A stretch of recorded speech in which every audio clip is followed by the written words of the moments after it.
Hi mga kaprobinsyano, tara na't samahan nyo akong mamasyal, gumala at mamili dito sa Filipino market dito sa Bata Riyadh, Saudi Arabia. Kara-rating nga lang pala namin dito sa Filipino market na kung saan para kang nasa Divisoria sa Maynila sa sobrang daming Filipino. Hindi ka din naman maninibago kasi talagang ilang dekada na yung mga kapwa natin OFW na nagtatrabaho at ang karamihan din ay dito na nag-asawa ng ibang lahi at Filipino. Welcome to Filipino market mga kaprobinsyano, ito nga pala ang bata kung tawagin nila dito sa Riyadh, Saudi Arabia.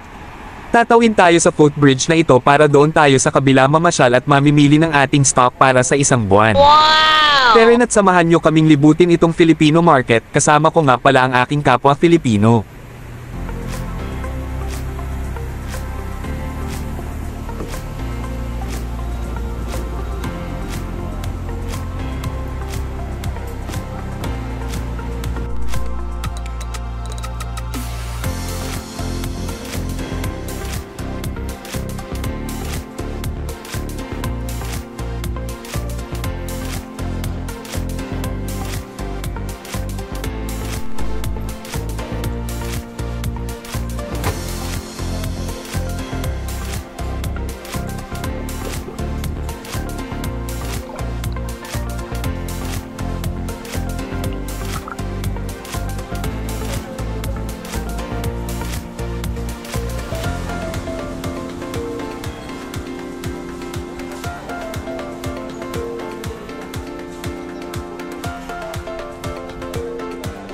Ito na nga't nandito na kami sa loob ng palengke, pupunta tayo doon sa kabila para mag-update muna ng ating ATM.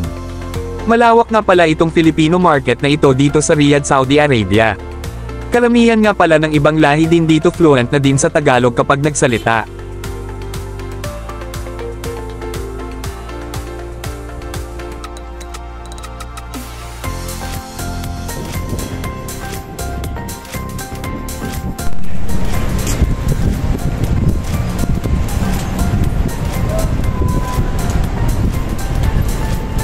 Dito? Nesto? Oo. Ito. Ay, hindi. Sa kabila. Kabila. Hindi dito.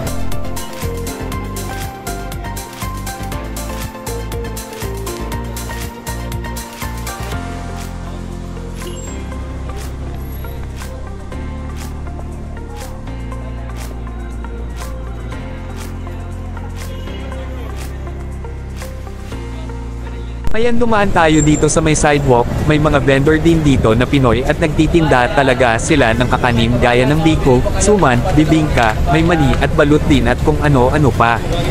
Kaya hindi ka na din maninibago dito.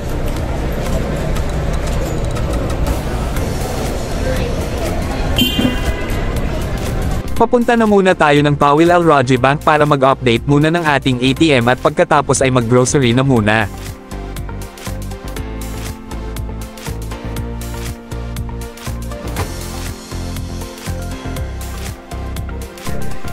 Shukran. Shoutout sa mabait na teller na nag-assist sa atin para sa ating ATM. Pupunta na muna tayo sa grocery at aalamin natin kung gaano ba kamura ang bilihin dito sa Filipino market dito sa Riyadh, Saudi Arabia.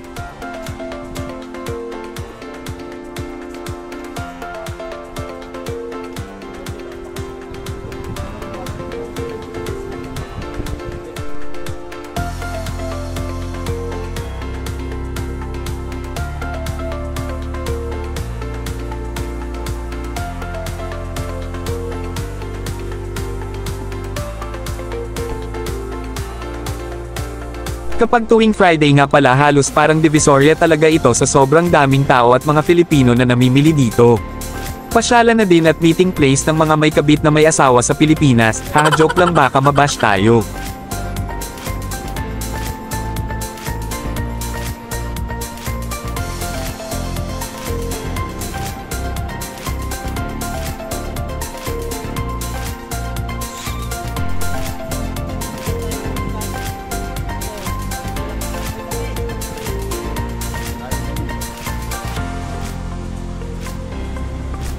Narito na tayo sa grocery, halina't samahan nyo muna akong mamili.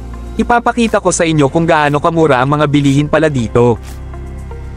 Ayan, dito muna tayo sa bigasan, may 22 real, 43 real, 20 real at 40 real, ganito kamura ang bigas dito. Basta wag ka lang magko-convert ng peso, masasaktan ka lang. Pero kung taga rito ka talaga, syempre ang laking mura talaga. Kaya mahihenganyo ka talagang mamili.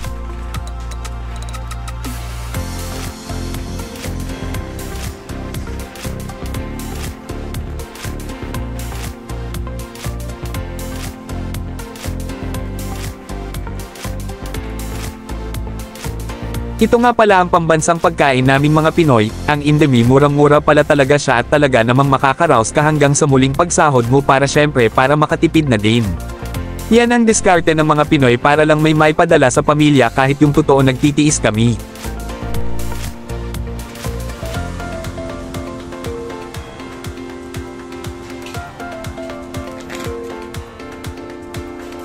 Ayan, napakamura ng mga frozen food, gaya ng manok, hotdog, langgonisa at kung ano-ano pa.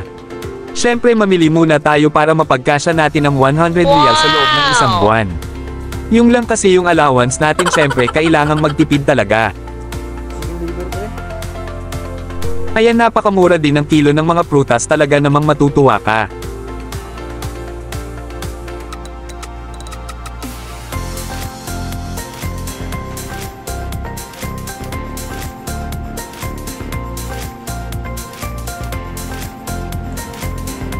Ito na, nasa egg station na tayo. Ito na ang pinaka-pambansang pang-ulam naming mga Pinoy, ang itlog, yung 30 piraso mo kasi aabot na ng isang buwan yan para lang makaabot sa susunod na sahod kuno. Pero yung totoo, wala din naman kasi kailangan magpadala para sa pamilya sa Pinas.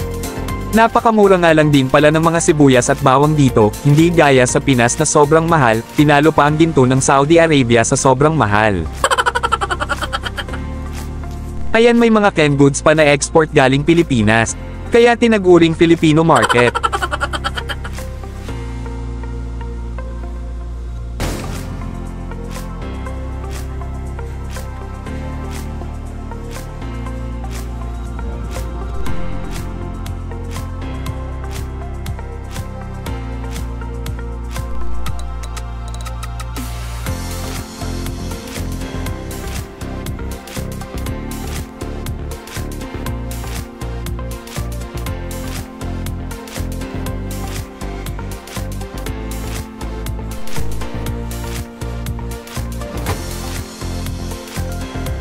Dito tayo sa mga chocolates na pasalubong kapag umuwi ng Pilipinas, kaso 2 taon pa nga pala ako dito, kaya saka na lang.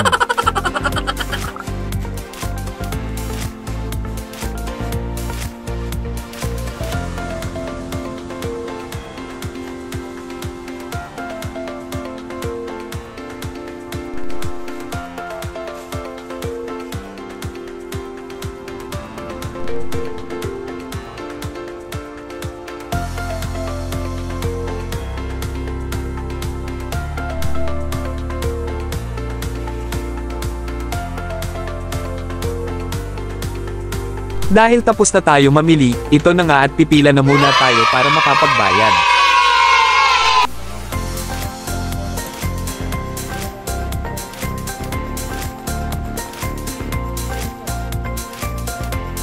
₱107 nga lang pala ang mga pinamili ko, kasya na yon sa loob ng isang buwan. Iiwanan na muna natin ang pinamili natin at lilibutin muna natin itong Filipino market. Ngayon nandito tayo sa may Nesto, marami nga pala ditong mga accessories at mga gadgets na pwede mong bilhin at hulugan, basta wag mo lang tatakasan, baka hindi ka makauwi ng Pilipinas niyan.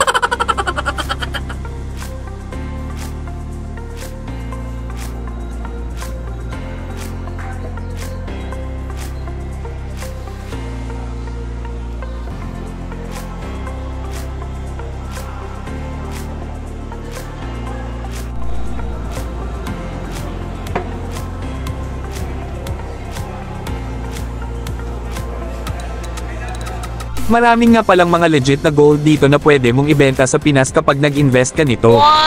Talaga namang matutuwa kang bumili dito, talaga namang totoo siya at walang halong chemical.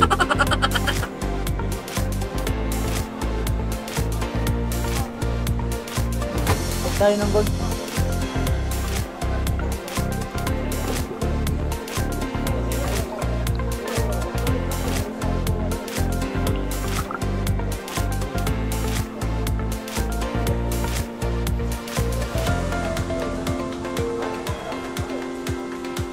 Shout out. Yagi.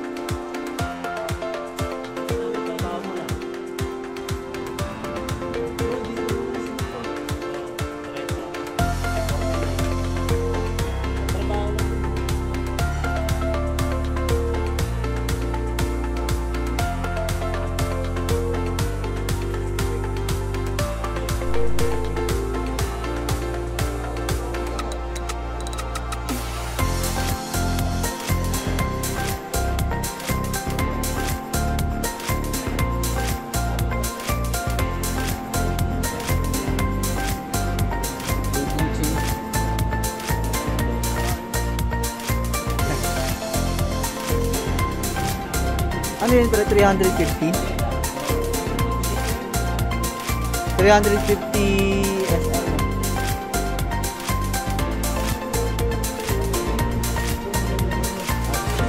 Ito, yun. 18 karat? Yeah.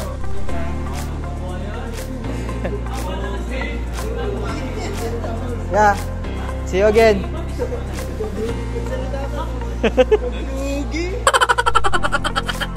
May mga damitan din na talaga namang magagandang klase, Pilipino nga pala ang may-ari niyan at talaga namang dito na sila nag-invest.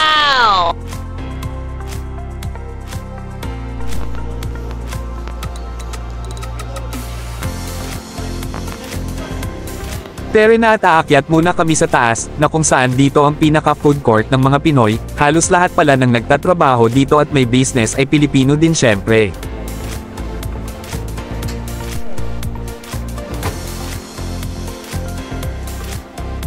Ayan, kapag nagugutom ka at gusto mo ng ganitong pagkain, mayroon din ditong lutong Pinoy at pangmasa talaga na Kainasal Restaurant, dito lang yan sa Filipino Market sa Riyadh, Saudi Arabia. At syempre hindi rin mawawala ang Jollibee na kung saan bida ang saya. Sa Jollibee na tayo, sa Jollibee bida ang saya. Paborito mula noon hanggang ngayon. Sa Jollibee bida ang saya. Mayroon ding lapas batchoy na kung saan masarap ang bulalo. At dahil nga nagutom at napagod na tayo sa paggagala, kakain muna tayo kay Jollibee. Nakakamiss din kasi ito sa Pilipinas.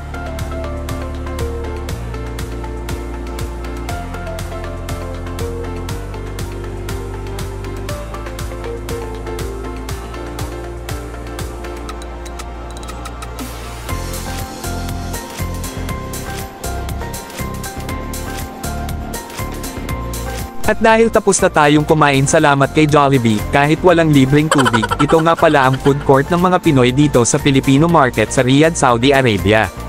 Maraming salamat sa panunood at huwag niyo pong kalimutan mag-subscribe sa aking YouTube channel mga kaprobinsyano.